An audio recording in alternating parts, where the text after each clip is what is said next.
ជំរាបសួរបងប្អូនទាំងអស់គ្នាក្នុងថ្ងៃនេះគឺខ្ញុំនិយាយអំពីតម្លៃមាសនៅក្នុងព្រឹកថ្ងៃទី21ខែ4ឆ្នាំ2025ថាតើយើងគួរតែលក់ឬក៏ទិញ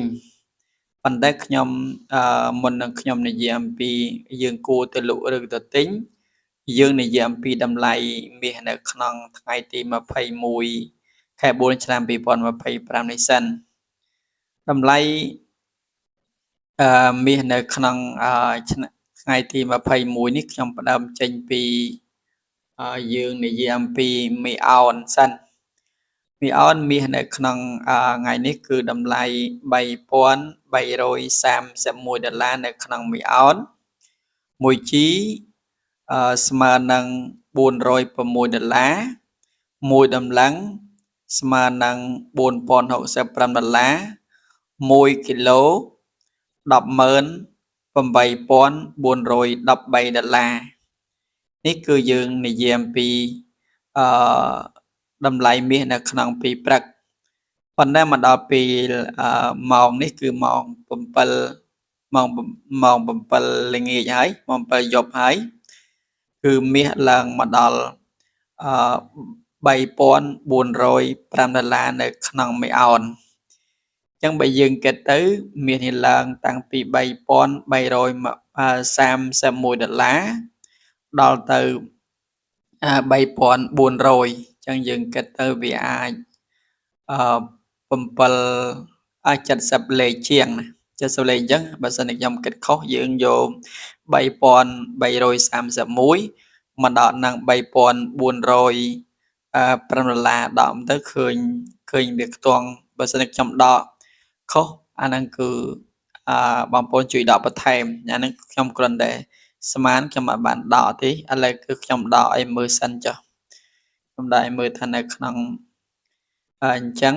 មាសឡើងពីព្រឹកមកដល់ពេលនេះយើងដកឲ្យមើលគឺ$3,331ដកនឹង$3,405អញ្ចឹងត្រូវហើយគឺស្មើនឹង74លេខ74លេខបើសិនបើយើងយកប្រាក់ចំណេញបើយើងយកចំណេញយើងយក0.01 គឺយើងបាន$74តែបើយើងយក0.03 ក៏យើងយកគុណនឹង74វាយើងយក74គុណជាមួយនឹង3យើងបាន$222នេះគឺយើងនិយាយប៉ុន្តែអ្វីដែលធ្វើឲ្យមាសឡើងនៅក្នុងថ្ងៃនេះគឺទី1ពាក់ព័ន្ធទៅនឹងលោក Donald Trump បានដំឡើងពន្ធ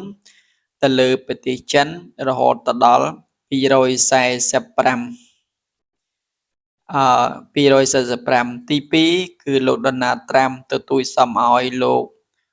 Powell ដែលជាប្រធានធនាគារកណ្ដាលនៅសហរដ្ឋអាមេរិកនឹងទម្លាក់អត្រាការប្រាក់